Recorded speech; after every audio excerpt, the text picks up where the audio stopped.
Shalom, selamat siang Bapak Ibu, saudara-saudara yang dikasihi oleh Tuhan dimanapun Anda berada. Senang sekali pada siang hari ini kita boleh jumpa kembali dalam ibadah siang, di mana pada siang hari ini kita akan bersama-sama untuk mempelajari pelajaran sekolah sahabat kita di hari Rabu, yaitu tentang dengan segenap hatimu, yang akan dibawakan oleh hamba Tuhan Pendeta GF, Gembala Jemaat Ebenezer Beji Depok. Baik, untuk mengawali ibadah kita pada saat ini, kita akan dengarkan terlebih dahulu sebuah lagu pujian.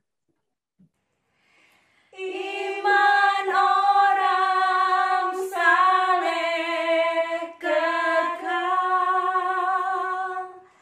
tentu kami tak mau sangkal. Iman orang saleh kekal, meskipun dalam aniaya, api dan pedang pun gagal, tak dapat membinasakan. Iman orang saleh kekal, tentu kami tak mau sangkal. Iman orang saleh tekun, hati bebas dari dosa,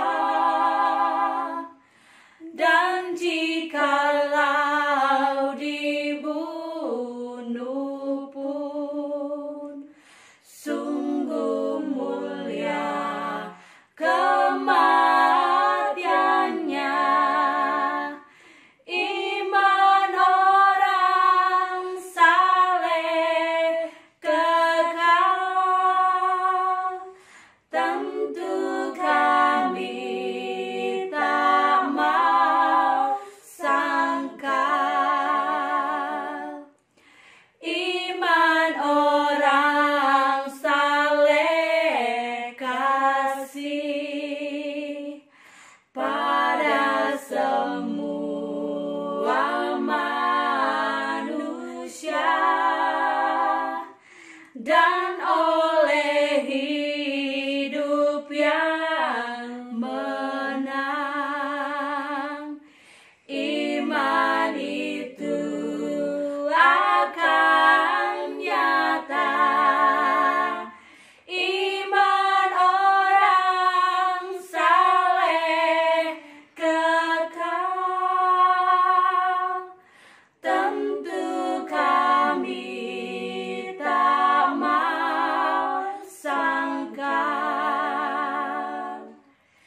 Iman orang saleh kekal. Baik, kita sama-sama berdoa. Bapa di sorga, Allah yang kami sembah, Allah yang kami muliakan, dan Allah yang kami tinggikan dalam hidup kami. Pada siang hari ini ya Tuhan, kami anak-anak Tuhan boleh datang menghampiri tahta kemuliaan Tuhan melalui ibadah siang pada hari ini. Sementara kami akan mendengarkan pemaparan pelajaran sekolah sahabat di hari Rabu yang akan dibawakan oleh hamba Tuhan Pendeta Sinaga. Biarlah Tuhan akan mengurapinya dengan urapan dari sorga, agar pelajaran itu boleh menjadi berkat dan manfaat bagi masing-masing kami yang mendengarkannya. Bapa di sorga, berkati kami semua yang hadir maupun yang akan bergabung dengan ibadah kami pada siang hari ini. Berkati perangkat yang kami gunakan Tuhan. Dan biarlah semua boleh berjalan dengan baik, dengan lancar, nama Tuhan ditinggikan dan dimuliakan. Bapa di sorga, bersamalah dengan kami sepanjang ibadah kami pada saat ini ya Tuhan. Terpujilah namamu, dengarlah doa kami ini. Hanya di dalam satu nama yang indah, nama Tuhan Yesus Kristus, kami persembahkan doa ini.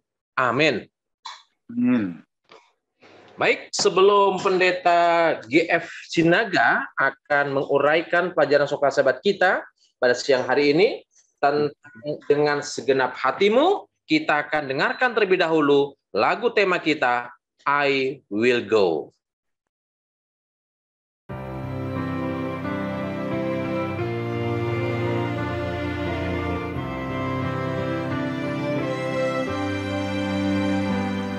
Ku dengar suara Yesus panggil, ku jawab ku kan pergi.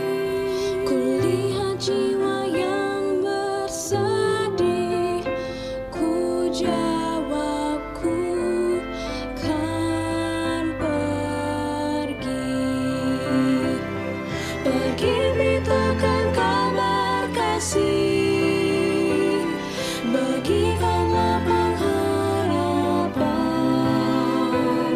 dan bila aku lemah, Yesus menolongku, karena keputusanku kan pergi.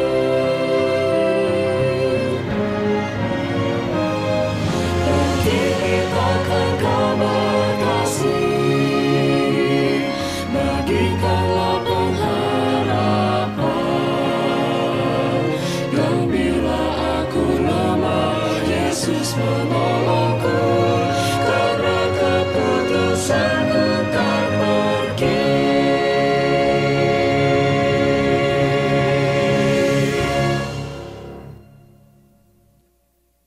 Baik, silakan Pendeta GF Sinaga untuk membawakan materi pelajaran sekolah sahabat kita pada siang hari ini. Silakan Pendeta.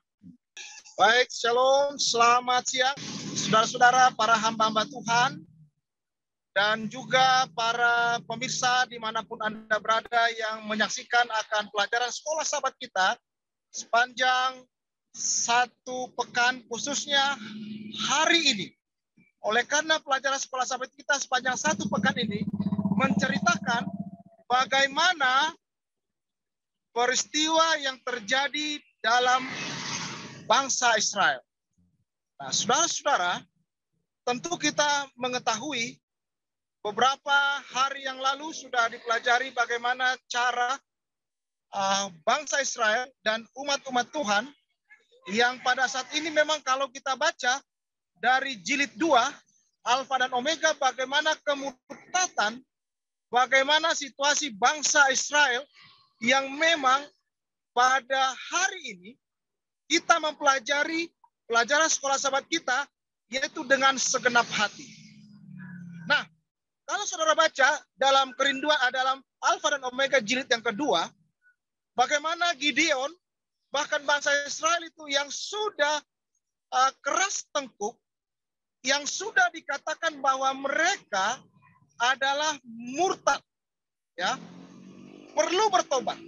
Itu makanya hamba-hamba Tuhan, nabi-nabi Tuhan memberikan pencerahan kepada bangsa Israel. Mengapa? Dalam pelajaran sekolah sahabat ini, kalau kita lihat Bapak Ibu Saudara-saudara, dengan segenap hati, kita akan coba lihat pelajaran sekolah sahabat kita.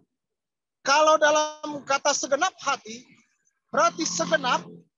Nah, kita teringat kepada yaitu zaman perjanjian lama, kita berbicara bahasa Ibrani, yaitu segenap semua, yaitu kalil. Ya, kalau kita dengar atau pernah baca, yaitu persembahan, walaupun sebenarnya persembahan itu tidak semua dipersembahkan atau dibakar. Ya, ada dua sistem persembahan pada zaman perjanjian lama, berbicara tentang yaitu kalil dan olah. Nah, olah itu artinya naik. Itulah yang disebut dengan bahasa dengan korban bakaran. Karena asapnya naik. Tapi kalau kalil yang disebut dengan segenap, semua, seluruh, maka korban itu harus semua dibakar. Lemaknya, jeroannya, ataupun bagian daripada korban atau binatang tersebut.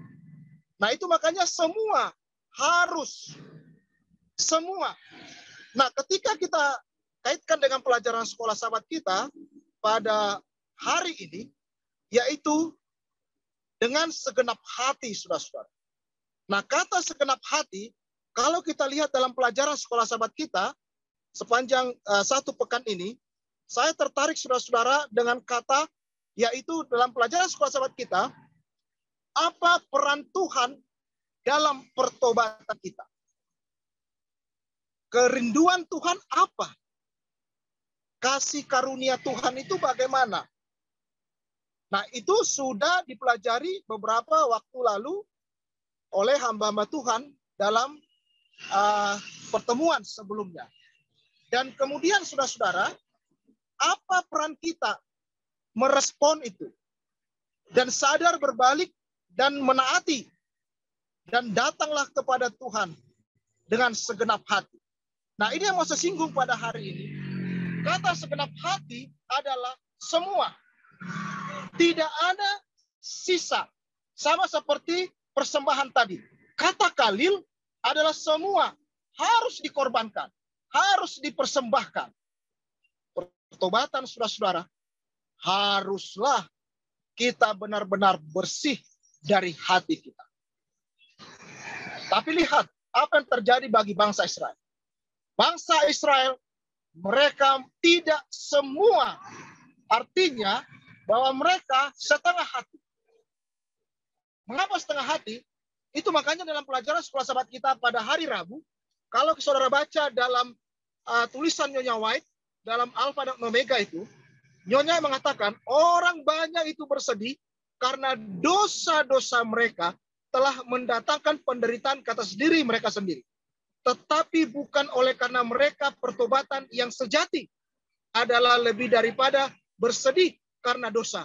Itu adalah satu tindakan untuk berpaling dari dosa.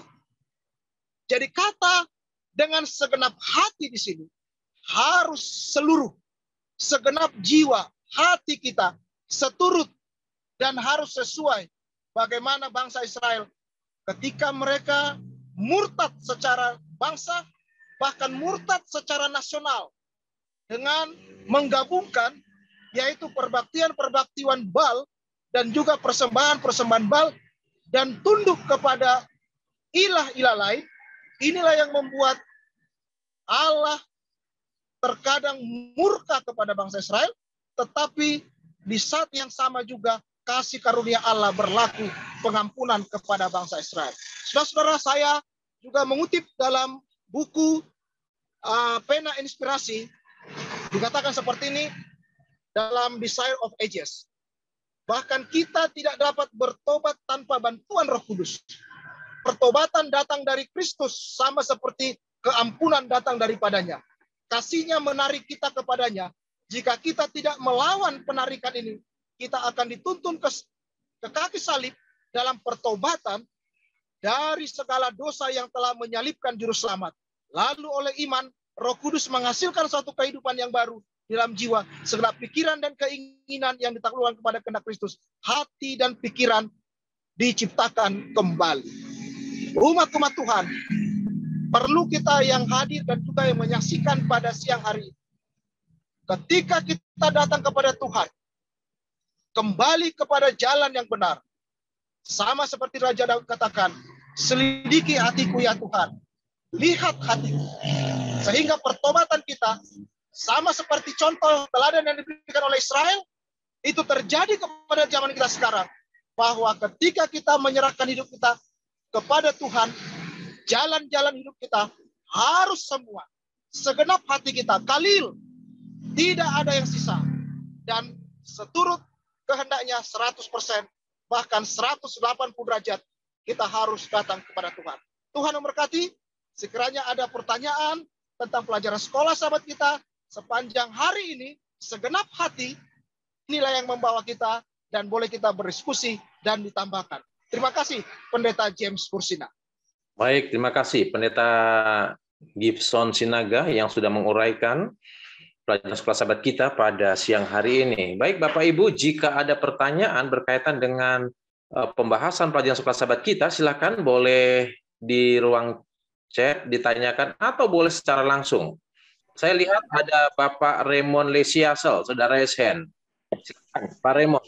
Selamat siang Pendeta Ursina dan Pendeta Sinaga. Ya. Selamat yang siang, telah Pak membawakan Tonga. firman Tuhan. Terima kasih atas kesempatan ini. Saya cuma masih agak bingung kenapa Pak Pendeta Sinaga membawa pelajaran kita yang berjudul setengah sungguh hati dengan segenap hati dibawa kepada ibadah yang tadi diuraikan bagaimana korban binatang itu harus ada yang dikorbankan seluruhnya, ada yang dikorbankan sebagian-sebagian. Nah, itu pertanyaan pertama. Yang kedua, kalau melihat kepada sejarah bangsa Israel ini, mereka sudah mendapatkan teguran dari Musa. Bahkan Tuhan juga sudah berbicara kepada penerus daripada Musa, yaitu saya lupa lagi namanya, yang menggantikan Harun. Juga sudah dikatakan bahwa kalau mereka tiba di tanah itu, ada satu bahaya yang sangat luar biasa.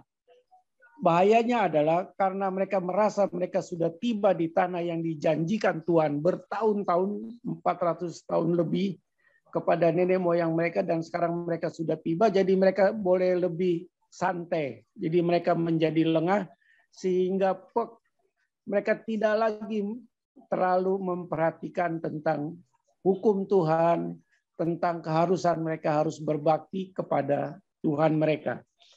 Karena memang dari faktanya, kalau kita lihat sejarah setelah berlanjut, katakanlah saya mengambil contoh dari Samuel. Pada waktu bangsa Israel dikepung atau dijajah oleh bangsa Filistin. Lalu di 1 Samuel 7 ayat 3, ada doa dari Samuel. Dan doa itu hanyalah doa pertobatan. Jadi Samuel berdoa, Tuhan ampuni dosa-dosa mereka. Maksudnya bangsa-bangsa Israel. Dan Tuhan katakan saya akan mengampuni, tapi satu syaratnya. Mereka harus menjauhkan para Allah lain, Allah asing dari hadapan Tuhan. Mereka harus menunjukkan hati mereka kembali kepada Tuhan. Dan yang ketiga, mereka harus beribadah hanya kepada Tuhan.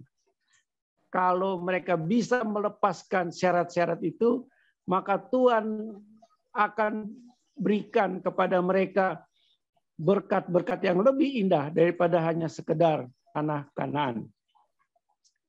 Doa Salomo juga untuk bangsa Israel pada waktu mereka juga dikepung musuh di 2 Tawari 7 ayat 14. Pak Pendeta boleh baca di 22 Tawari itu ayat 14.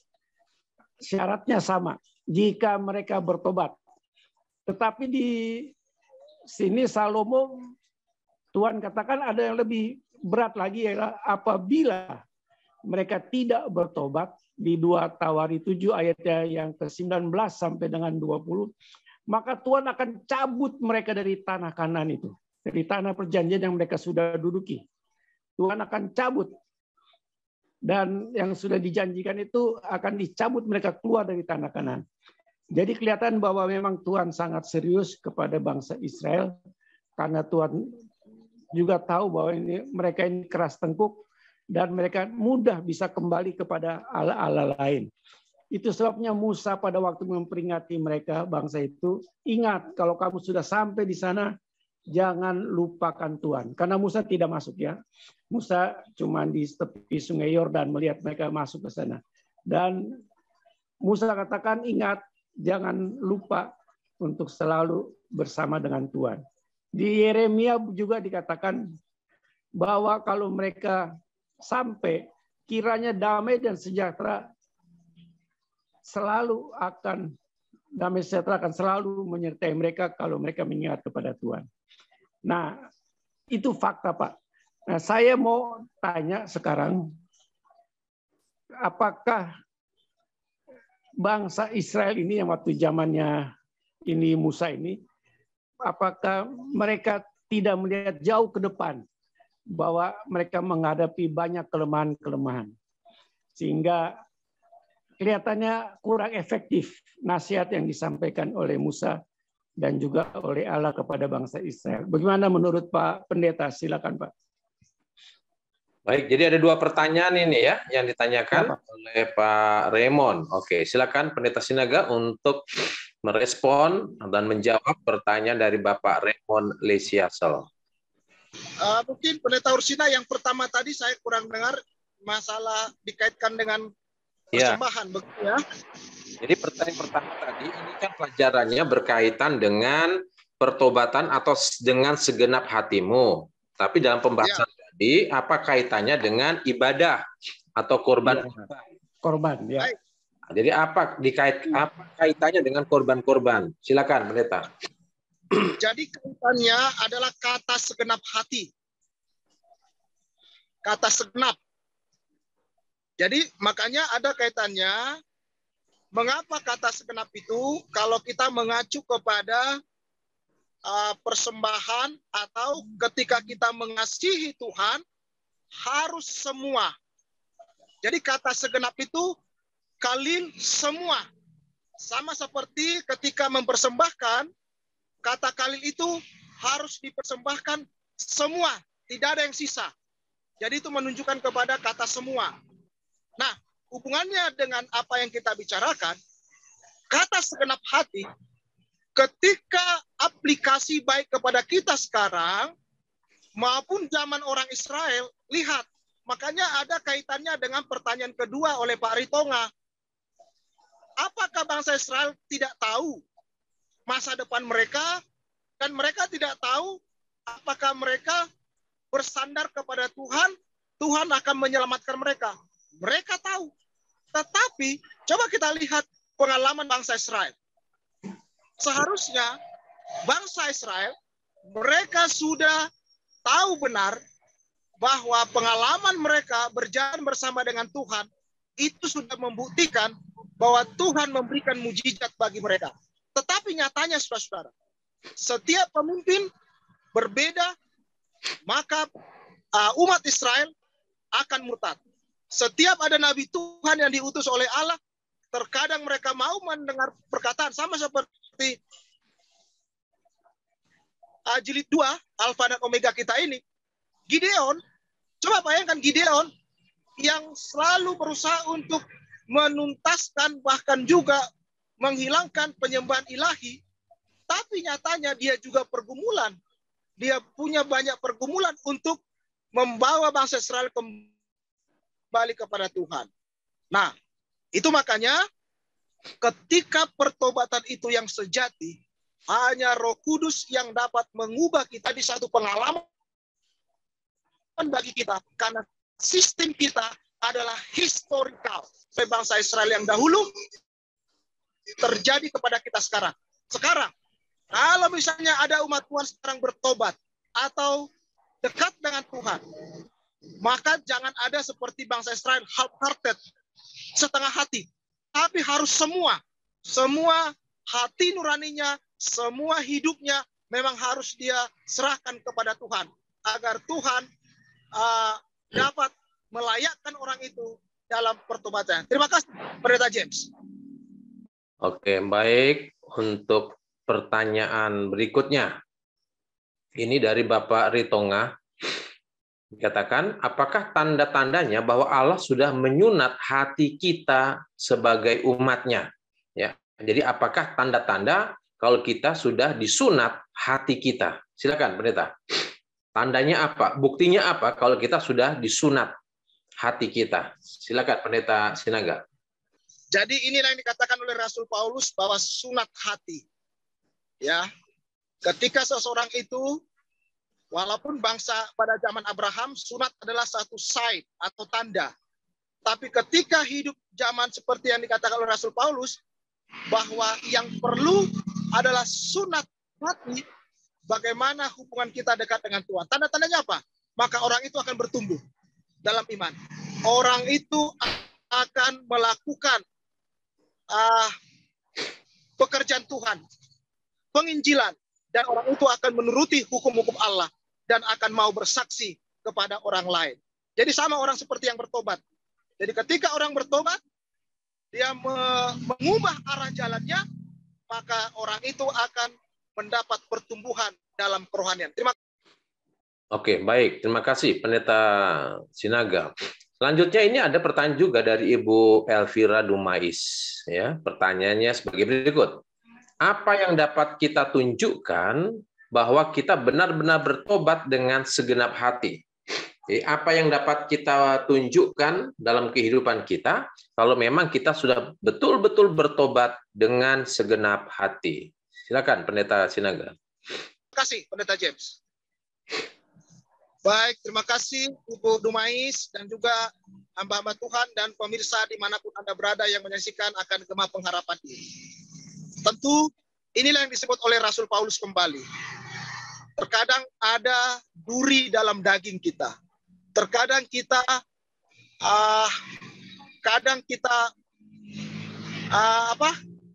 pikiran kita maunya dekat dengan Tuhan, tetapi kadang-kadang dalam hati kita juga ada tolak belakang. Nah, ketika memang benar-benar kita bertobat, maka seperti yang saya katakan tadi, segenap hati, semua. Jadi, walaupun tidak sempurna, tetapi sama seperti lagu, I surrender all. Saya berserah. Segenap hati kita memang harus kita serahkan dan juga tunjukkan bahwa kita memang sudah hidup baru. Terima kasih, Pendeta. Ya, baik. Terima kasih. Mungkin masih ada lagi yang ingin bertanya. Masih ada waktu kita untuk beberapa menit ke depan jika ada pertanyaan. Jadi kalau orang Manado bilang, Ibu Dumais, jangan tapela. Jangan tapela ya. Jadi harus memang betul-betul fokus dan konsentrasi. Ya, kan Alkitab juga katakan, orang yang mendua hati tidak akan tenang hidupnya. Bangsa Israel half-hearted, sehingga kemurtatan nasional terjadi. Dan untuk itulah Allah datang memberikan setiap nabi, setiap hakim diberikan untuk memberikan pencerahan kepada orang Israel atau umat Tuhan. Terima kasih. Ya, baik. Terima kasih. Ada lagi yang lain yang ingin bertanya? Tambahan aja, Pak. Oke, silakan, Pak. Tadi pertanyaan dari Bapak Ritonga.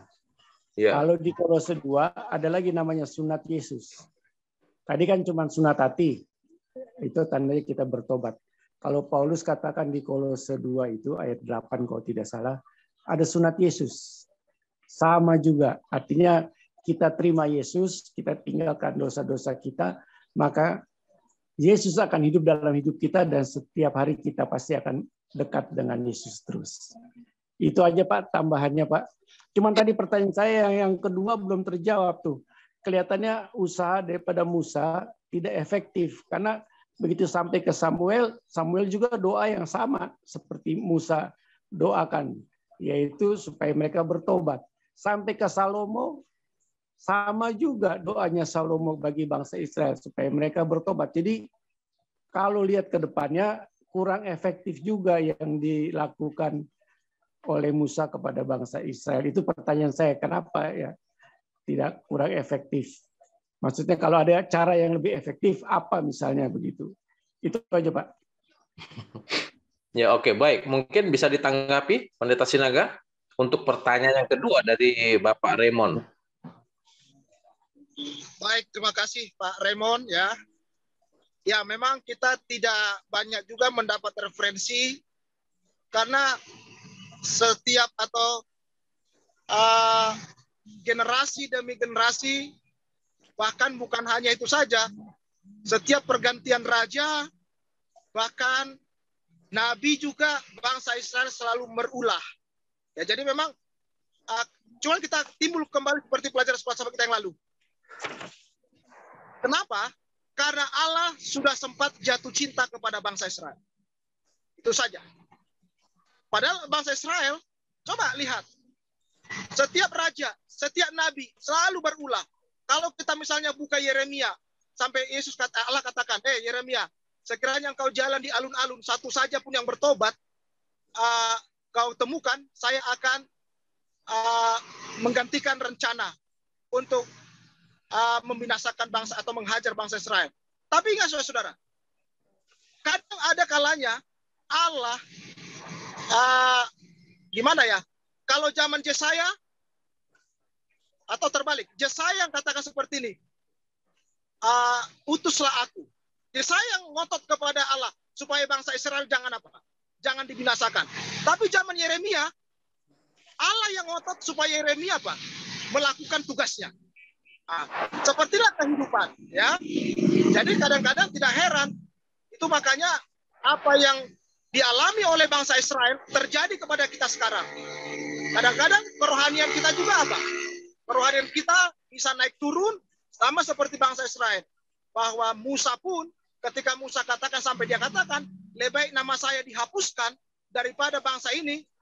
Tapi memang sepertinya istilahnya kambuh lagi penyakit bangsa Israel.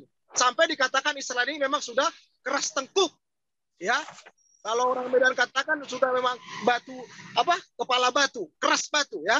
Sudah memang ya susah lah. Nah, tapi itulah karunia Tuhan itu.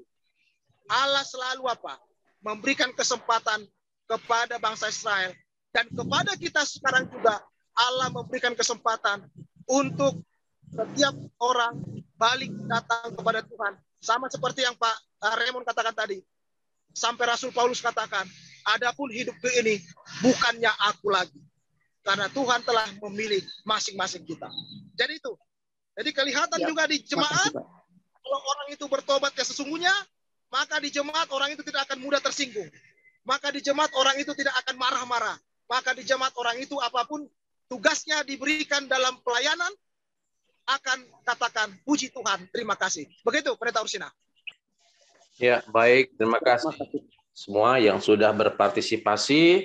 Oke, baik. Silakan, Bapak Simon. Ini sepertinya tadi Saudara Lisias bilang, wah habis akal nih para nabi-nabi ini.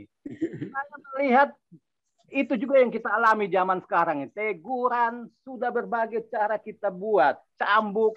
Bahkan kita sudah ajar orang berulang-ulang. Orang ini nggak mau tobat-tobat. Ya kita alami demikian. Kan apa akhirnya? Kita hanya bilang ya sudah berdoa aja kan ya sudah itu sudah dilakukan Musa, Yeremia dan lain sebagainya. Dan memang di dalam Markus 9 ayat 29 Yesus ajar, Yesus bilang begini, segala sesuatu hanya bisa dikalahkan dengan doa. Ya sudah, itu saja memang itu sudah habis akalnya. Orang yang bebal dan lain sebagainya tidak mau dengar. Ya sudah, kita kembalikan Tuhan saja. Tuhan tolong bantu. Ya doakan saja. Itu saja dari saya tambahan ya. Terima kasih. Terima kasih Pak Simon. Terima kasih Pak Simon, terima kasih Pak Raymond dan semua ya. Baik Bapak Ibu, saudara-saudara yang kasih Tuhan, kita akan akhiri diskusi kita pada siang hari ini. Untuk itu Pendeta Sinaga boleh kasih closing statement berkenaan dengan pelajaran sekolah sahabat kita hari ini. Silakan Pendeta.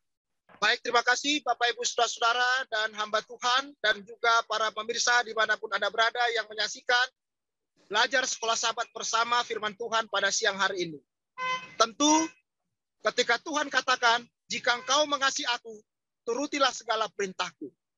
Mengasihi Tuhan, dampak daripada mengasihi Tuhan itu, kita akan menurut kepada Tuhan. Dan kita tunjukkan, ketika kita mengasihi Tuhan dengan segenap hati kita, kalau kita katakan God the first, atau God first, Allah yang utama, maka kita akan menunjukkan apakah benar kita akan katakan Allah yang terutama dari segalanya yang kita sembah dan kita lakukan. Tuhan memberkati kita, kiranya panjang pertengahan sabat ini kita diberkati dan boleh belajar kembali dalam firman Tuhan esok hari. Tuhan memberkati. Amin. Amin. Terima kasih Pendeta Sinaga.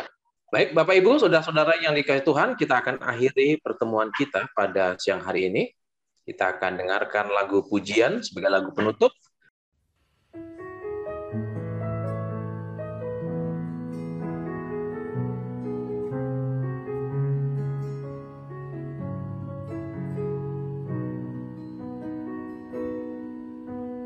Untuk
Terima kasih. Kita berdoa ya.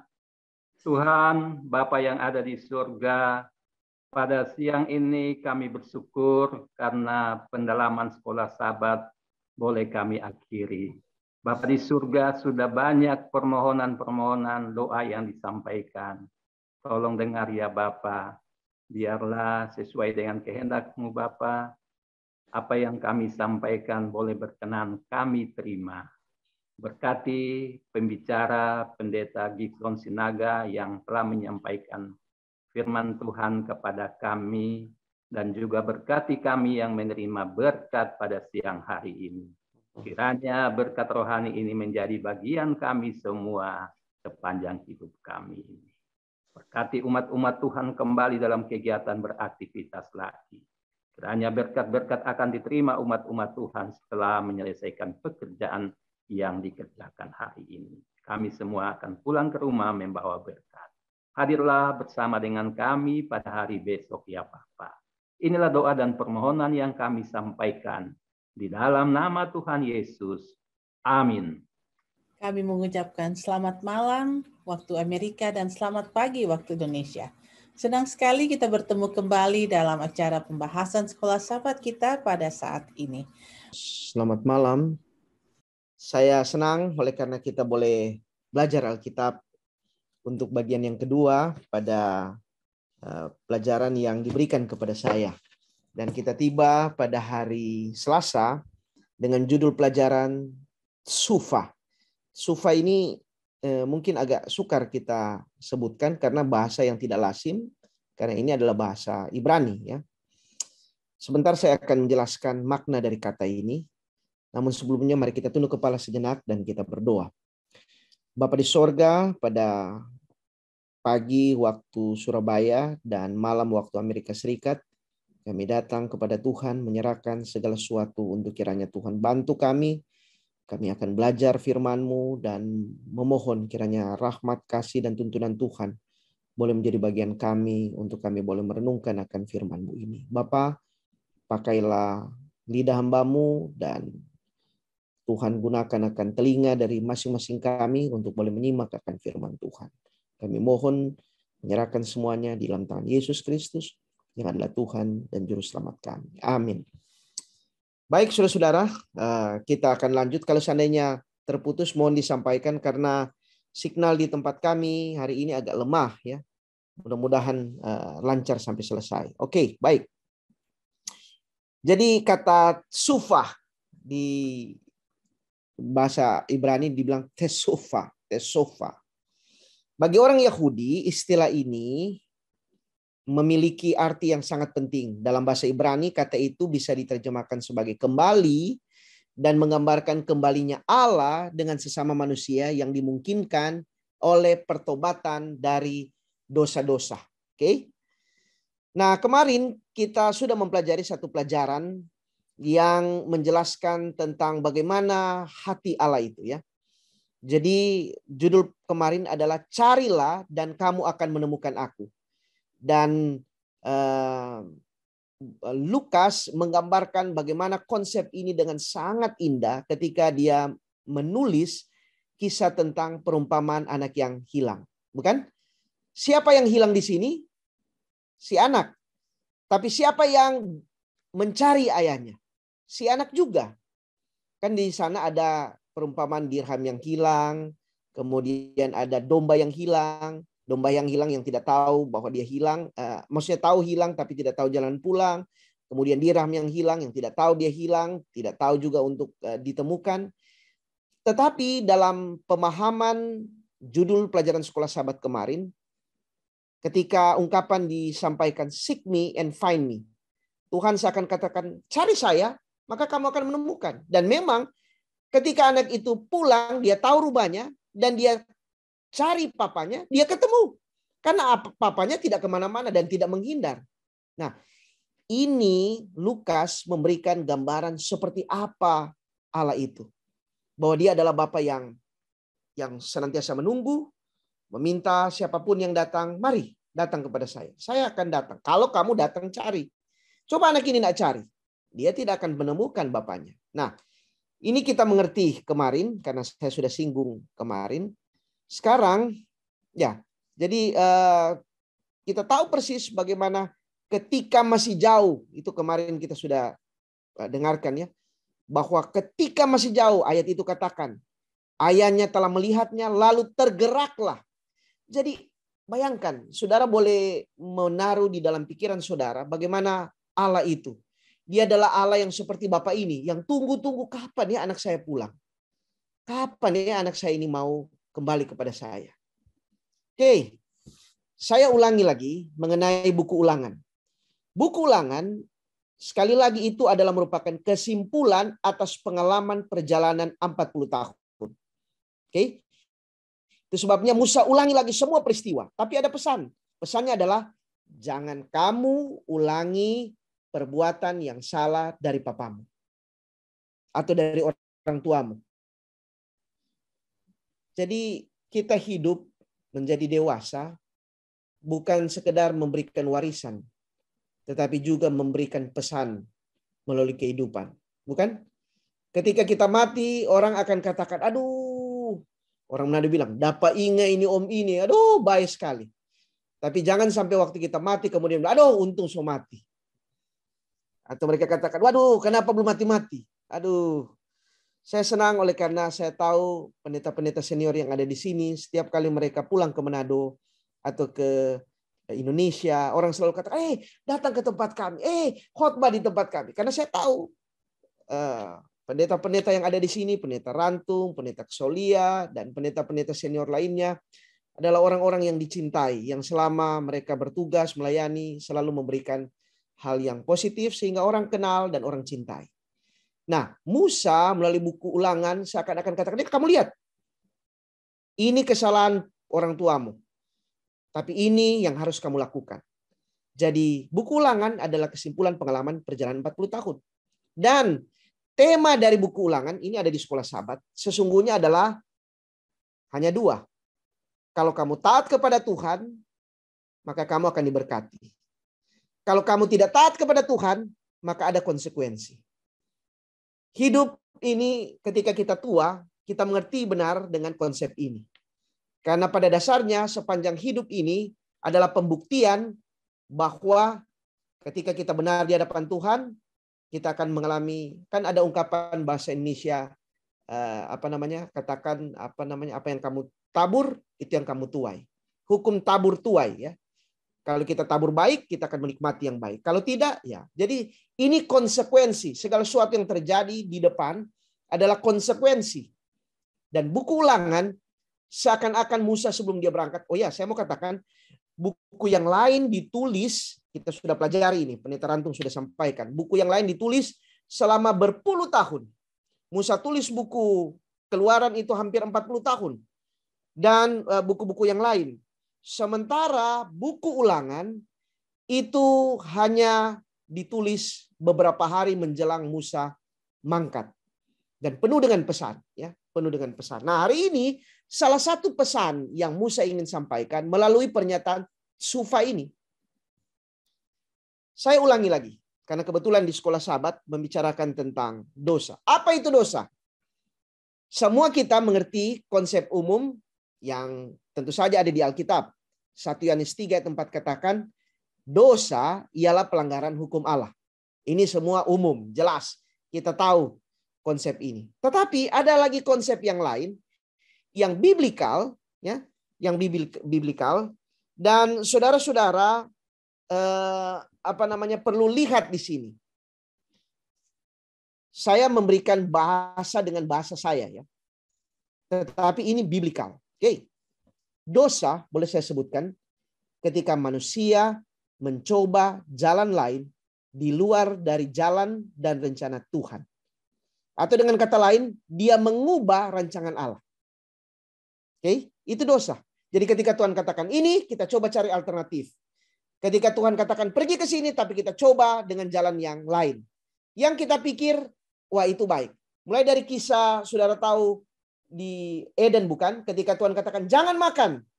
Tapi Adam dan Hawa coba, wah dia dengarkan. Kalau kamu makan ini maka kamu akan jadi seperti Allah. Itu jalan lain. Dan kemudian dia makan. Kemudian pada waktu peristiwa Kain dan Habel, ketika Tuhan tetapkan beginilah persembahan yang benar. Tapi Kain mencoba dengan alternatif yang lain. Dan kita tahu ceritanya. Jadi dosa adalah ketika manusia mencoba jalan lain di luar dari jalan dan rencana Tuhan. Atau mengubah rancangan Tuhan. Jalan alternatif. Nah sekarang saya akan memberikan beberapa kasus. Untuk sekedar kita memahami konsep dosa ini lebih dalam. Keluaran pasal 20 ayat 3 dan 5. Jadi Keluaran pasal 20 itu berisi semua aturan. Jelas dan pesannya itu kuat. Tidak ada Tuhan memberikan bahasa mengenai aturan itu abu-abu. Pesan Tuhan itu di dalam Alkitab selalu ketika menyangkut aturan atau perintah itu selalu jelas. Jadi mudah diinterpretasi, mudah dipahami. Tidak perlu interpretasi dalam. Nah, salah satu isi hukum selain tentunya Sabat, selain jangan mencuri, jangan berzina, jangan melakukan, jangan mengini dan lain sebagainya, ada pesan Tuhan. Keluaran 20 ayat 3 sampai 5, saudara boleh lihat Alkitab. Dia katakan begini, jangan ada padamu Allah lain di hadapanku. Jangan membuat bagimu patung yang menyerupai apapun yang ada di langit di atas atau yang ada di bawah di bumi di bawah. Atau yang ada di dalam air di bawah bumi. Jangan sujud menyembah kepadanya atau beribadah kepadanya. Sebab aku Tuhan Allahmu adalah Allah yang cemburu. Yang membalaskan kesalahan bapa kepada anak-anaknya, kepada keturunannya yang ketiga dan keempat dari orang-orang yang membenci aku. Oke? Pertanyaan saya, adakah yang kurang dimengerti dari perintah ini? Saya rasa bahasanya lugas, jelas dan mudah dimengerti. Intinya adalah jangan buat. Oke? Tapi saudara baca, ini orang Israel yang pada waktu Keluaran pasal 20 diceritakan bagaimana mereka melihat keagungan Tuhan, mendengar suaranya. Satu-satunya bangsa di muka bumi ini dalam sejarah umat manusia yang pernah mendengar langsung suara Tuhan hanya orang Israel. Bangsa yang lain enggak. Hanya orang Israel. Nah, mereka baru saja dengar. Mereka baru saja melihat dengan kegaguman. Mereka baru saja sampaikan kepada Musa, aduh kami takut sekali. Baru saja. Ini belum lama. Tapi saudara baca Keluaran 32 ayat 1 sampai 6. Masih generasi yang sama. Orang-orang yang sama mendengar perintah Tuhan. Tapi saya ingin baca ayat ini karena ayat ini penting. Ketika bangsa itu melihat bahwa Musa mengundur-undurkan turun dari gunung itu, maka berkumpullah mereka mengerumuni Harun dan berkata kepadanya, mari buatlah untuk kami Allah yang akan berjalan di depan kami. Sebab Musa ini orang yang telah memimpin kami dari tanah Mesir. Kami tidak tahu apa yang telah terjadi dengan dia. Oke? Lalu berkatalah Harun kepada mereka, tanggalkanlah anting-anting emas yang ada pada telinga istrimu, anakmu laki-laki dan perempuan, dan bawalah semuanya kepadaku. Lalu seluruh bangsa itu menanggalkan anting-anting emas yang ada pada telinga mereka dan membawanya kepada Harun. Diterimanya itu dari tangan mereka, dibentuknya dengan pahat, dan dibuatnya daripadanya anak lembu tuangan. Kemudian berkatalah mereka, hai Israel, inilah Allahmu. Bayangkan ini ya. Inilah Allahmu yang telah menuntun engkau keluar dari tanah Mesir. Yang mana? Yang patung ini. Pertanyaan, ini yang membawa mereka dari Mesir? Tidak. Ketika Harun melihat itu, didirikannya lah mezbah di depan anak lembu itu. Berserulah Harun katanya, besok hari raya bagi Tuhan. Dan keesokan harinya pagi-pagi mereka mempersembahkan korban bakaran dan korban keselamatan. Sesudah itu bangsa itu makan dan minum, kemudian bangunlah mereka dan bersukaria. Apa nak ngeri? Mereka ini baru dengar. Mereka ini tahu persis. Mereka ini generasi pertama. Mereka ini adalah orang yang boleh dibilang saksi mata dari satu peristiwa yang agung. Tapi kok jadi begini? Saudara-saudara sekalian, disinilah saya ingin memberikan satu komentar yang perlu kita renungkan. Bahwa fenomena atau sesuatu yang luar biasa tidak selamanya itu memberikan kesan kuat di mana kita akan selalu kuat di dalam perjalanan ke depan. Katakanlah pada suatu waktu kita baru dibaptis. Kemudian kita katakan, mulai sekarang saya akan menjadi orang benar. Tapi perjalanan waktu bisa saja terjadi di mana akhirnya kita berubah sikap kita. Bisa saja pada suatu waktu ketika kita mendapatkan posisi yang bagus, kita katakan kita harus seperti ini. Tapi dalam perjalanan waktu, ternyata ketika situasi berubah, kita pun menjadi undur. Dan ini peristiwa ini banyak kali terjadi. Saya ada satu pembahasan saya mungkin nanti saya akan berikan besok sedikit ya, bahwa pernah satu waktu kita mengetahui E.T. Jones dan A.J. Wagoner, dua orang yang memberikan pekabaran righteousness by faith. Sangat kuat. Tapi saudara tahu bagaimana akhir hidup mereka? Mereka murtad dan tinggalkan gereja ini. Jadi iman itu tidak permanen. Dia bagaikan tumbuhan. Dia boleh bertumbuh subur jika hubungan kita dengan Tuhan baik, disiram setiap hari. Dia juga bisa tidak subur. Nah, kasus lagi yang lain. Ini saya hanya memberikan contoh bahwa disinilah hak pilih yang telah diberikan oleh Tuhan itu memang bisa digunakan sebebas-bebasnya. Tetapi kadang kita jumpai di dalam Alkitab, Alkitab memberikan keterangan. Jadi saya mau katakan bahwa kenapa saya harus ungkapkan ini? Karena begini, Alkitab katakan segenap firman Allah itu untuk untuk menyatakan kesalahan, untuk memperbaiki kelakuan. Jadi kita harus mempelajari Alkitab itu untuk menyadari bahwa oh ya, ada kasus terjadi di masa yang lalu, itu sebuah kesalahan dan kita harus perbaiki. Nah, sekarang kasus yang lain lagi. Saya coba untuk mengangkat kasus ya. Kasus Abraham dan Sarah. Kejadian 12 ayat 2. Tuhan katakan, aku akan membuat engkau menjadi bangsa besar dan memberkati engkau. Kejadian 12 ayat 7. Dari keturunan aku akan memberikan negeri ini. Keturunan Abraham maksudnya. Kemudian kejadian 13 ayat 15. Kembali lagi kepada keturunanmu. Kejadian 13 ayat 16. Keturunanmu. Jadi berkali-kali ungkapan Tuhan. Keturunanmu Abraham, engkau akan menjadi bangsa besar. Pertanyaan, keturunan siapa? Tentu saja dari Abraham. Tapi dengan istri yang mana? Sarah tentu saja. Nah, ini perjalanan waktu panjang. Abraham nanti punya anak pada waktu umur 100. Sementara dari umur 70-an dia terima ini. Jadi ada hampir 30 tahun. Ya. Tetapi saudara baca cerita di dalam Kejadian 16 ayat 1-4. Adapun Sarah istri Abraham itu tidak beranak. Ia mempunyai seorang hamba perempuan Mesir, Hagar namanya. Berkatalah Sarai kepada Abraham, engkau tahu Tuhan tidak memberi aku melahirkan anak. Karena itu baiklah hampirilah hambaku itu. Mungkin oleh dialah aku dapat memperoleh seorang anak. Dan Abraham mendengarkan perkataan Sarai. Jadi Sarai istri Abraham itu mengambil Hagar hambanya orang Mesir itu. Yakni ketika Abraham telah 10 tahun tinggal di tanah Kanaan. Lalu memberikannya kepada Abraham suaminya untuk menjadi istrinya. Abraham menghampiri Hagar lalu mengandunglah perempuan itu. Ketika Hagar tahu bahwa ia mengandung maka ia memandang rendah akan nyonyanya itu. Panjang ceritanya. Tetapi yang saya mau katakan adalah inilah jalan alternatif. Ketika manusia diberikan power of choice, ini lengkap dengan kreativitas.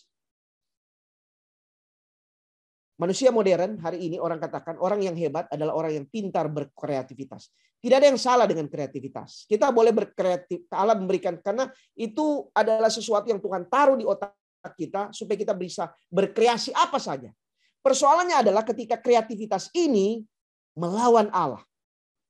Disitulah itu menjadi dosa atau menjadi bahaya bagi umat manusia. Oke, sudah tahu ya. Sekali lagi saya taruh lagi contoh yang berikut. Ketika Tuhan katakan bertambah banyaklah, penuhilah bumi, fill the earth bahasa Inggris bilang. Tetapi Kejadian 11 ayat 4, manusia waktu itu ada, mereka bilang, marilah kita mendirikan sebuah kota dengan sebuah menara yang puncaknya sampai ke langit. Marilah kita cari nama supaya kita jangan terserak ke seluruh bumi. Jadi Tuhan bilang, keluar. Mereka bilang, enggak, mari kita bersatu. Nah, ada satu bagian dari kisah ini yang mendirikan kota ini yang saya ingin saudara pikirkan di sini. Kejadian 10 ayat 8 sampai 10, dia bilang begini. Kush memperanakan Nimrod, dialah yang mula-mula sekali orang yang berkuasa di bumi. Ia seorang pemburu gagah perkasa di hadapan Tuhan. Sebab itu dikatakan orang seperti Nimrod, seorang pemburu yang perkasa di hadapan Tuhan. Mula-mula kerajaannya dari Babel, Erek, Akad, semuanya di tanah Sinear. Jadi yang saya mau katakan adalah Nimrod adalah pendiri Babel. Yang saya ingin saudara perhatikan di sini adalah ketika Kejadian 10 mengatakan bahwa Nimrod ini adalah seorang pemburu gagah perkasa di hadapan Tuhan. Bahasa Indonesia hanya mengatakan di hadapan Tuhan. Tetapi sesungguhnya kalau saudara baca Seventh-day Adventist Bible Commentary, volume 1 halaman 275, kata di hadapan Tuhan ini bukan berarti di hadapan seperti ini. Tetapi lebih tepat against the Lord. Melawan Tuhan. Kata ini diambil dari kata bahasa aslinya panim. Panim ini bisa berarti in front, di depan. Tapi juga bisa berarti against, melawan. Jadi Nimrod ini adalah orang yang melawan Tuhan. Dia punya kreativitas untuk mendirikan kota. Tapi tujuannya adalah melawan Tuhan. Against. Saudara juga bisa lihat di dalam Bilangan 16 ayat 2. Ketika Korah, Datan, dan Abiram memberontak melawan Musa. Kata yang sama dipakai. Panim. Betul ada kata di hadapan Musa. Tetapi mereka sebenarnya sementara melawan Musa. Jadi kita harus berhati-hati dengan kebebasan yang Tuhan berikan. Orang Israel adalah mereka yang menyalahgunakan kebebasan dan kreativitas. Ketika itu diberikan di luar, itu sebabnya saudara-saudara sangat berbahaya ketika kita tidak memulai hari dengan tidak berdoa. Karena tidak ada proteksi kepada kita untuk melawan dosa. Ada satu orang penulis, dia katakan begini. Dia bicara tentang anak muda ya. Dia bicara bahwa anak muda itu katanya adalah orang yang ketika pagi aman belum tentu untuk siang dan sore. Jadi dia berbicara tentang orang muda, bahwa orang muda itu bisa saja pagi aman, tapi siang dia berubah pikiran. Dan sore atau malam dia lagi menjadi orang berbeda. Karena masih masa di mana pikirannya belum bisa fokus. Tapi sesungguhnya bukan anak muda saja, bukan anak remaja saja seperti itu. Kita juga adalah orang yang sama. Kan tadi saya sudah ceritakan bagaimana orang itu bisa berubah. Dan terbukti di dalam perjalanan orang Israel, kita akan selalu menemukan kasus yang seperti itu. Pada satu waktu mereka setia, tapi akhirnya mereka tidak setia. Orang tuanya setia, tapi anaknya tidak setia. Anaknya tidak setia, tapi cucunya bisa setia. Dan saudara boleh lihat di generasi, pada waktu Hizkia itu baik, Manasye tidak baik. Orang tua dari Hizkia tidak baik, tapi opanya baik. Selalu ada seperti itu.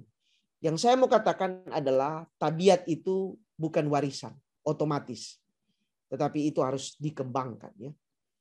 Nah, contoh lagi yang lain. Saya memberikan beberapa contoh supaya kita membuka wawasan bahwa ternyata kasus dosa itu kenapa berulang-ulang. Karena situasi berbeda, kemudian orang-orang juga berbeda, dan mungkin keadaan yang membuat yang terjadi itu berbeda. Kasus dosa Akan ya, di situ disebutkan Yosua pasal 7.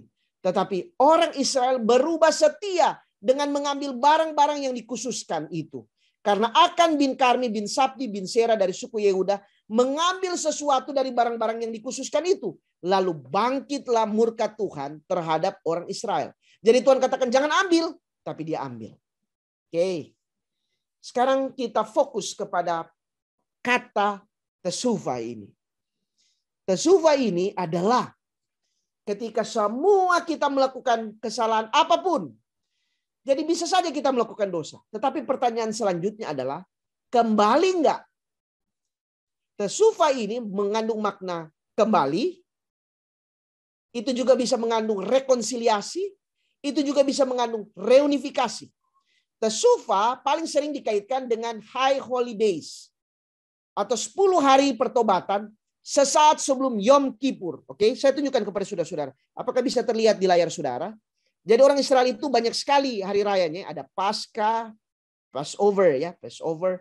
Ada hari raya roti tidak beragi, ada hari raya Pentekost, lalu kemudian macam-macam ya, hari raya peniupan serunai atau trompet, ada Rosh Hashanah.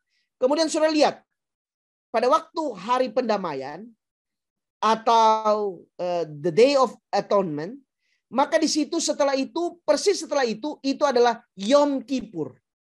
Nah, menyangkut hari pendamaian ini dan Yom Kippur ini adalah kita maknai sebagai hari pada waktu menjelang kedatangan Tuhan atau pada waktu Tuhan datang. Ya. Sekarang ini Allah berada di bilik Maha Suci sementara mengadakan pendamaian. Dan setelah itu Tuhan datang. Oke, kita belum bicara itu detail. Tetapi yang saya mau katakan sekali lagi, sebelum Yom Kippur itu tiba, ya, maka ada 10 hari di mana itu adalah waktu untuk mereka memperbaiki. Jadi sebelum hari pendamaian itu, disitulah orang Israel mereka mencoba untuk berbaik dengan Tuhan dan berbaik dengan sesama. Tesufa ini biasanya diadakan pada sekitar bulan September akhir. Jadi sudah lihat ini bulan-bulannya orang Yahudi ya. Ada Nisan, kemudian Sivan, Av, dan seterusnya. Nah, Yom Kippur ini jatuh di sini. Di bulan September. Nah, 10 hari menjelang itulah Tesufa. Jadi itulah waktu di mana mereka berbaikan dengan Tuhan, dengan sesama.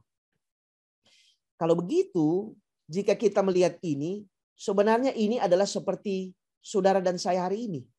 Menjelang kedatangan Tuhan, kita perlu rekonsiliasi. Dengan Tuhan dan juga dengan sesama. Dalam tradisi Yahudi, proses Tesufa itu, atau proses di mana kita berbaik dengan Tuhan itu memiliki 4 tahapan. Langkah pertama adalah menyesal. Menyadari bahwa kita telah melakukan dosa dan berupaya untuk kembali dengan perasaan yang tulus. Kemudian setelah kita menyesal, kita berhenti. Jadi bukan hanya banyak orang yang saudara tahu, kita semua tahu cerita Petrus dan Yudas. Menurut saudara, mana yang lebih berat kasus mereka? Mungkin kita berpikir, oh ya Yudas. Oh ya jangan salah. Yudas waktu dia datang memang dia datang dengan cara yang sangat santun ya. Dia mencium Yesus, kemudian itu menjadi tanda menjual Yesus. Kemudian dia terima uang. Tapi jangan lupa, Petrus lakukan yang lebih sadis. Di depan orang banyak. Dan buku Kerinduan Segala Zaman katakan, pada waktu dia menyangkal Yesus yang ketiga kali, buku Kerinduan Segala Zaman katakan, tatapan Yesus bertemu dengan mata dari Petrus. Jadi Yesus dan Petrus itu bertemu mata di momen setelah Petrus itu menyangkal Yesus yang ketiga. Nah sekarang, 2 orang ini, Petrus dan Yudas, sama-sama melakukan kesalahan. Tapi kenapa akhirnya yang satu akhirnya diterima, yang satu enggak? Yang satu dia menyesal, tapi mengakhiri hidupnya dengan bunuh diri. Sementara yang satu, jika saudara membaca buku Roh Nubuat, mengatakan malam itu Petrus begitu selesai dia ketemu dengan mata dengan Yesus, dia langsung pergi ke Getsemani. Dia tersungkur di sana, dia menangis. Dan saudara, pernah saudara berpikir bahwa buku Yohanes sendiri bilang, ada banyak yang harus diceritakan. Tetapi dari sekian banyak dia hanya pilih.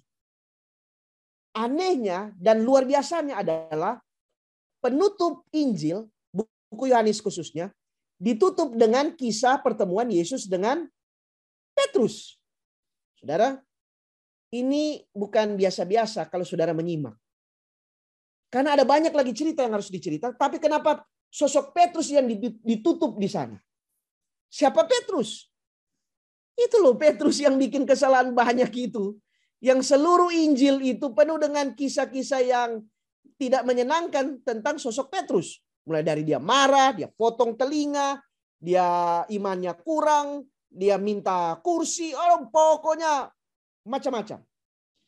Tapi saudara, penutup buku Yohanes ditutup dengan percakapan Yesus dengan Petrus. Kita tahu itu bukan? Ketika Yesus bertanya 3 kali. Petrus, apakah kamu mengasihi aku? Kenapa 3 kali? Karena 3 kali Petrus menyangkal Yesus. 3 kali pernyataan menyangkal itu adalah pernyataan tidak mengasihi Yesus. Dan saudara tahu, setelah buku Yohanes, maka kita datang kepada buku Kisah. Di buku Kisah, kita akan jumpai sosok yang sangat berbeda, jauh berbeda dengan apa yang dilukiskan di semua Injil tentang sosok Petrus. Dia menyesal, dia berhenti mengulangi, dia mengadakan pengakuan dosa, dan dia membuat resolusi. Dan Petrus menjadi orang yang berbeda. Luar biasa, saudara-saudara. Alkitab ini memang tegas memberikan aturan. Tegas memberikan, Allah itu memberikan hukum itu jelas sekali. Tapi hati Tuhan juga jelas di Alkitab digambarkan bagaimana hati seorang bapa yang selalu terbuka. Ulangan 30 ayat 2-3. Ini kalau saudara baca, marilah baca dengan cara atau dari sudut pandang seorang ayah yang sangat mencintai anaknya, yang sangat mengasihi anaknya. Kita baca dengan perasaan itu. Dia tulis begini, Ulangan 30 ayat 2-3. Dan apabila engkau berbalik kepada Tuhan Allahmu dan mendengarkan suaranya sesuai dengan segala yang kuperintahkan kepadamu hari ini, baik engkau maupun anak-anakmu dengan segenap hatimu dan dengan segenap jiwamu, maka Tuhan Allahmu akan memulihkan keadaanmu dan akan menyayangi engkau. Ia akan mengumpulkan engkau kembali dari segala bangsa kemana Tuhan Allahmu telah menyerahkan engkau. Ayat ini menjadi salah satu ayat yang disukai dan menjadi dasar gerakan Zionis di seluruh dunia. Sudah tahu gerakan Zionis? Gerakan Zionis di abad ke-19 adalah satu gerakan Yahudi untuk mereka kembali pulang ke tanah air mereka. Israel sejak tahun 70 tidak punya tempat. Karena setelah mereka dipukul oleh Jenderal Titus dan pasukannya yang berjumlah 60.000 orang itu, mereka kalah dan terserak di mana-mana. Selama berabad-abad. Dan di akhir tahun 1800-an muncul gerakan Zionis yang mengumandangkan mari kita kembali lagi kepada Allah kita, ke Yerusalem. Sayangnya tentu saja Allah tidak ada di sana. Tapi mereka menginterpretasi makna ini dengan begitu dalam. Jadi saudara bisa bayangkan. Saya tidak tahu saudara-saudara masih punya tanah warisan di tanah asal saudara. Coba saudara bayangkan. Saya ini orang dari ayah saya orang Tagulandang. Sejak kecil saya lahir besar bukan dari Sangirta Laut. Walaupun ayah saya orang dari sana, tapi ayah saya juga tidak lahir di sana. Nah, coba saudara bisa bayangkan. Kalau kami pergi ke Tagulandang, orang masih tunjukkan, oh ya ini tanah dari keluarga besar Lohnauman. Lalu kemudian saya datang di sana tiba-tiba, kemudian saya katakan begini, geser. Ini tanah nenek moyang saya. Saya rasa orang Sangir itu suka kasih racun, saudara-saudara. Saya bisa kena racun di sana. Atau saudara pergi ke Sumatera, puluhan tahun saudara di Amerika, kemudian tiba-tiba saudara pulang, kemudian katakan, ini nenek moyang saya. Tanah mereka, dan saudara menempati di sana. Saya rasa mereka tidak senang. Orang Israel, bayangin, hampir 2000 tahun mereka tidak menempati tanah itu, bukan? Kemudian tiba-tiba datang seperti seorang anak, geser. Dan akhirnya mereka duduk itu. Tidak heran Palestina marah sekali. Karena itu sudah puluhan, ratusan, ribuan tahun mereka tempat. Terus sekarang ini Israel bilang ini tanah nenek moyang kita. Tapi kenapa mereka lakukan itu? Karena mereka menganggap bahwa janji ini betul. Ia akan mengumpulkan engkau kembali dari segala bangsa kemana Tuhan Allahmu telah menyerahkan engkau. Dan hari ini berdirilah negara Israel. Di pertengahan tahun 40-an, David Ben Gurion menyatakan bahwa telah berdiri negara Israel yang berdaulat, merdeka. Tapi bukan itu yang Tuhan rencanakan. Bukan seperti ini. Tapi ya sudahlah. Itu pemahaman orang Israel. Ya. Tapi yang saya mau katakan di bagian akhir ini, sekali lagi, bahwa hati Tuhan adalah hati seorang Bapa. Saya tutup dengan cerita ini. Satu kali ada seorang ayah di Manado. Kemudian Bapak ini punya seorang anak remaja gadis yang cantik sekali. Pintar. Jadi kemana-mana papanya ini selalu katakan, pakai bahasa Manado ya, ini kita pe anak andalan. Fasung and pintar. Ini anak saya yang saya andalkan karena selain cantik juga pintar. Kemana-mana. Jadi anak ini akhirnya tumbuh menjadi remaja. Dan tentu saja sebagai remaja yang cantik, banyak orang yang naksir kan. Datang ke rumah, kemudian ya begitulah. Anak ini di rumah dia hidup, karena memang ayahnya ini juga ayah yang kaya, yang punya banyak uang, fasilitas semua oke. Jadi anak ini hidup dengan segala macam kemewahan. Sampai satu kali anak ini jatuh cinta dengan seorang anak. Anak pria tentu saja. Waktu dia jatuh cinta, papanya ini tidak senang. Karena anak yang dia sukai itu, selain gayanya itu tidak bagus, juga kelihatan anak ini juga tidak baik. Jadi berkali-kali bapak dan mamanya ini selalu katakan, jangan bergaul dengan anak ini. Jangan, nanti kamu ini tidak jadi anak yang baik. Nah, cita-cita dari ayah dan ibunya, bahwa anak perempuan ini akan menjadi dokter satu waktu. Mereka punya uang dan juga anak ini mereka tahu bisa. Jadi itu rencana mereka. Tapi entah bagaimana, saking jatuh cintanya anak ini dengan pria itu, akhirnya tanpa sepengetahuan ayah dan ibunya, mereka melarikan diri dari rumah. Jadi mereka lari. Dan tidak kembali. Saudara bisa membayangkan bagaimana terpukulnya ayahnya itu. Punya anak satu-satunya yang cantik.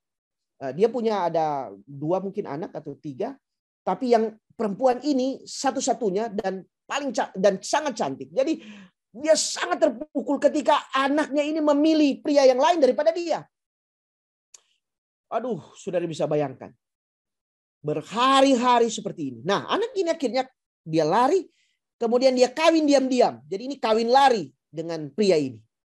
Dan benar seperti dugaan orang tuanya, ini anak ini tidak memelihara istrinya dengan baik. Setelah mereka punya 2 anak atau 3 anak, ya 2 anak, dia berselingkuh, kemudian dia lakukan pokoknya nak karu-karuan. Tidak ada pekerjaan. Jadi anak gadis ini yang tadinya hidup dengan segala macam fasilitas, hidup dengan segala kenyamanan, akhirnya karena dia ikut dengan pria ini, dia hidup dengan segala kesusahan. Sangat menyedihkan. Sampai satu hari, dia ini jangankan mau bertahan hidup, mau makan saja hari itu enggak punya. Dia stres. Dan dia katakan, aduh biar bagaimana, kita semua pulang. Kira-kira begitu bahasanya. Saya akan pulang. Saya akan pulang. Dan pagi itu, dia tahu papa mamanya itu, setiap hari mereka akan makan pagi di depan, di belakang maksudnya ada meja yang besar, kemudian ayahnya di situ akan makan pagi, dan itu tradisi keluarga mereka bertahun-tahun sejak dia kecil sampai dia remaja dan meninggalkan rumah. Dan hari itu dia sudah punya anak yang ya sudah kira-kira umur 8-9 tahun waktu itu. Jadi sudah bisa bayangkan cukup lama ya. Kemudian dia datang ke rumah itu, dia taruh anaknya itu diam-diam karena dia tahu pembantu masih sama. Dia masuk kaget pembantu, tapi dia bilang, diam, jangan sampaikan. Kemudian dia tahu ayah ibunya masih di dalam kamar dan nanti akan datang ke meja itu. Lalu kemudian dia taruh anaknya yang kecil duduk di meja makan. Dan saudara tahu wajah dari anaknya ini persis wajahnya karena memang itu anaknya. Lalu dia berdiri agak jauh sambil menunggu kapan papa mamanya ini keluar. Dan akhirnya tidak berapa lama, papa mamanya ini keluar. Mereka kaget. Ini siapa? Tapi akhirnya bapaknya ini duduk dan perhatikan anak kecil itu. Lama sekali dan dia diam. Tiba-tiba air matanya keluar. Sudah tahu kenapa? Karena dia lihat ini persis wajah anaknya yang waktu masih kecil.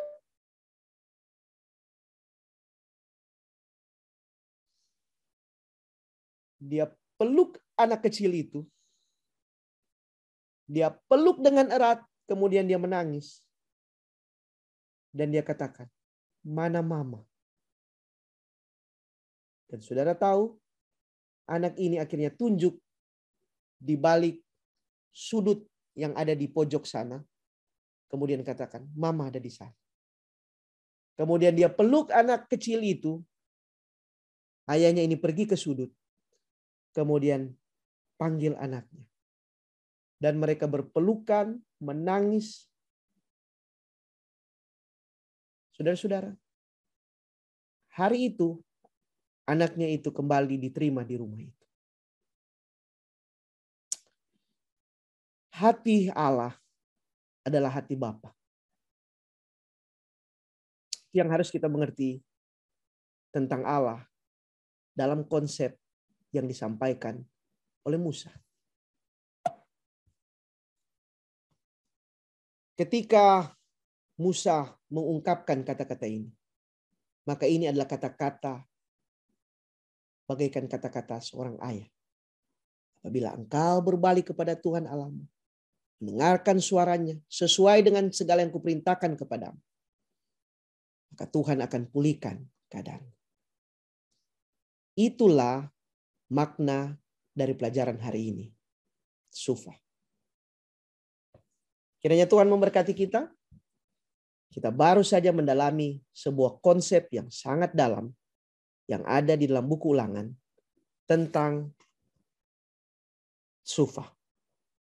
Kembali, rekonsiliasi, reunifikasi. Saya selesai sampai di sini. Tuhan memberkati kita semua.